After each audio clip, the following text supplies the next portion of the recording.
Is crypto dead? And what is going on with the US government? Is there perhaps a silver lining that we are not focusing on happening behind the scenes? That's what we're going to be unpacking in this morning's video. Good morning, everybody. Now, before we get into that, let's have a quick look at the markets and try and unravel why we've seen the markets plummet in the last couple of days. So the SEC, the Security Exchange Commission in the United States, has sued both Coinbase and Binance, claiming that all coins except Bitcoin and Ethereum are unregistered securities. This has led top altcoins like BNB, Cardano, Solana, and Matic to drop between 20 and 30% following the news, and this happened late Friday night or early Saturday morning. Now, since then, we've seen a little bit of a rebound from those coins, but it certainly caused massive panic in the market. In addition to that, we've got exchanges or trading platforms like Robinhood claiming that they are going to delist these coins because they don't want to get entangled with the SEC, and they just feel that it's too much of a burden for them to continue support. And if you hold coins on that exchange, Robinhood, you have to switch those coins out, sell them, or there is a deadline in the next couple of days where those coins will be sold for you. Now, that, of course, is going to put tremendous pressure on the marketplace because of the massive selling of those coins, and that's going to cause those altcoins to drop slightly more. But what is actually going on in the States? Now, we've seen this type of government rule in countries like South Africa and Zimbabwe, and that where we've just seen a politician go absolutely rogue. And I think that is what has happened in the United States to a certain extent. Now, guys, I'm going to address the first question very quickly. Is crypto dead? No. Crypto is absolutely not dead. And I think that we can relate this to when the car was invented. If Gary Gensler was someone that had horses and built carts, he would be doing exactly what he's doing now.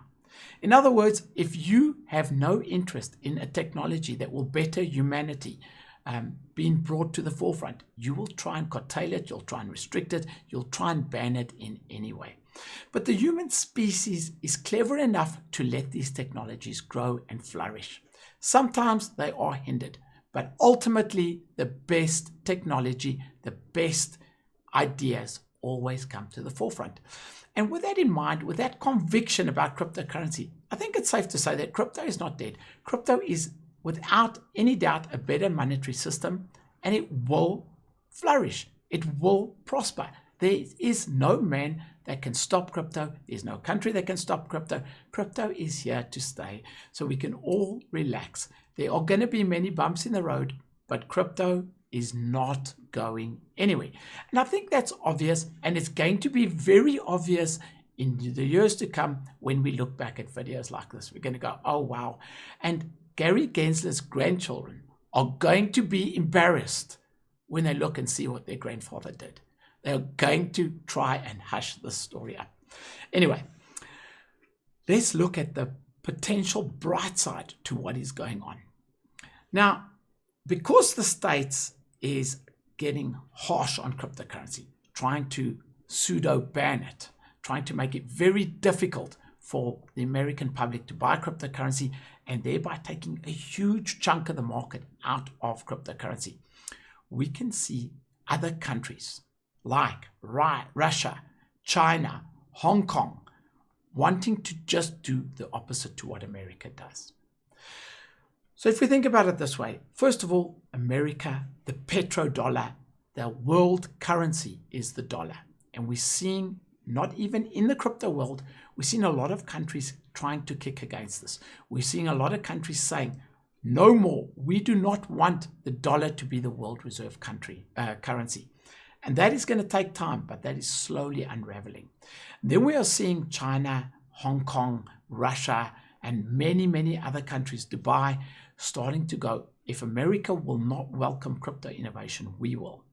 And the crypto ecosystem, because of America's reluctance to embrace it, is exploding exponentially in many countries outside the world, outside the United States. And I believe that is because America is showing some negative sentiment towards cryptocurrency.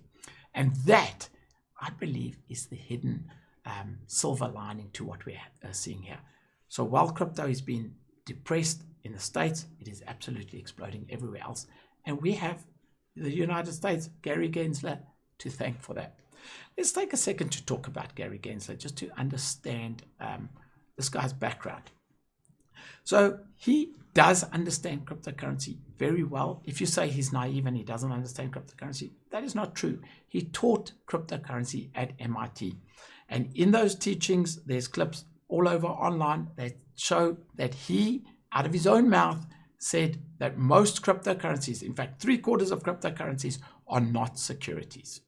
So he understood it, he had a certain value set, and he has sold his value set to the highest bidder. I guess whenever money is involved, corruption can creep in, and that, I think, is certainly something that we've seen with Gary Gensler. In addition to that, in 2017 or 2018, he actually applied to get a job at Binance as an advisor. Binance said, no, thank you, Gary. We don't need you as an advisor. Now, I think it's obvious that that certainly left a bad taste in his mouth and gave him an axe to grind against cryptocurrency.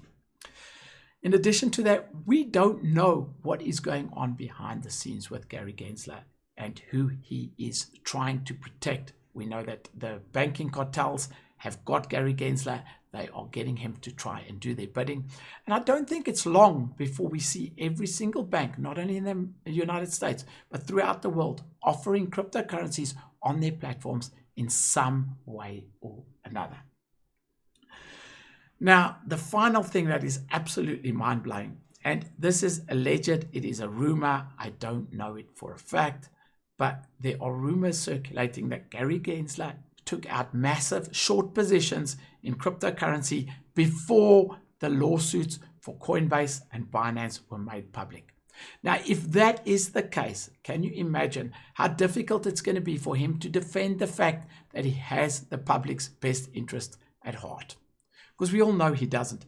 If he has shorted cryptocurrency before putting out this massive FUD, it shows that he has intentionally intended to harm individuals because someone else is going to be buying those coins, and he is actually playing totally in a corrupt space that is unthinkable, and that in my mind is absolute grounds for instant dismissal no matter where you are. So it's not Gary Gensler, and the Congress have seen what is going on. They understand that Gary Gensler is pushing fintech out of the United States, and they have started a petition, or let's just look at this article in front of us. US lawmakers file SEC Stabilization Act to fire Gary Gensler. So what is coming out of this article is the gross misuse of power by the chair of the SEC in the negative interests of the country. And I don't think that this bill is going to be passed. I think a lot of people are putting too much hope on this, but I do think that it is a small smoldering smoke that is starting, and people are going to see what is actually happening and the corruption and the abuse of power by Gary Gensler. Now, guys, I just want to tell you that what we see in markets like this, what we see happening is we see coins like, for example, one of the coins that I'm extremely bullish on is, of course, Matic or Polygon.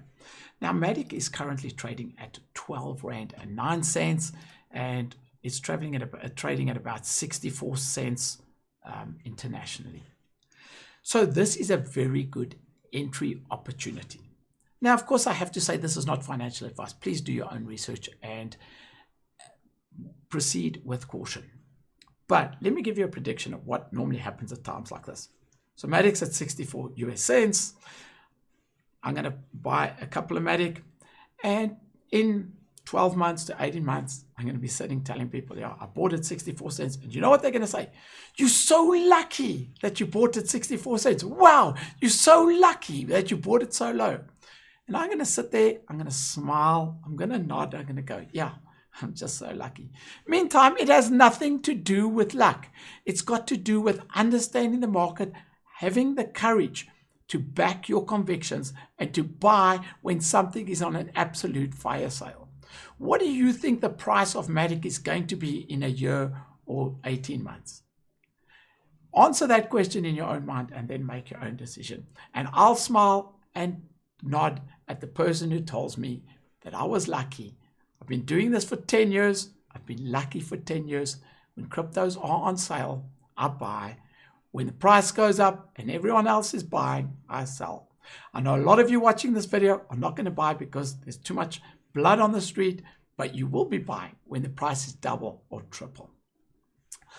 Now, guys, that's it from me. To answer the question, crypto is absolutely not dead. The world doesn't revolve around the US. Crypto is healthy and thriving in the rest of the world. The US is a very sensible country. They will come in line. They're just lagging at this point.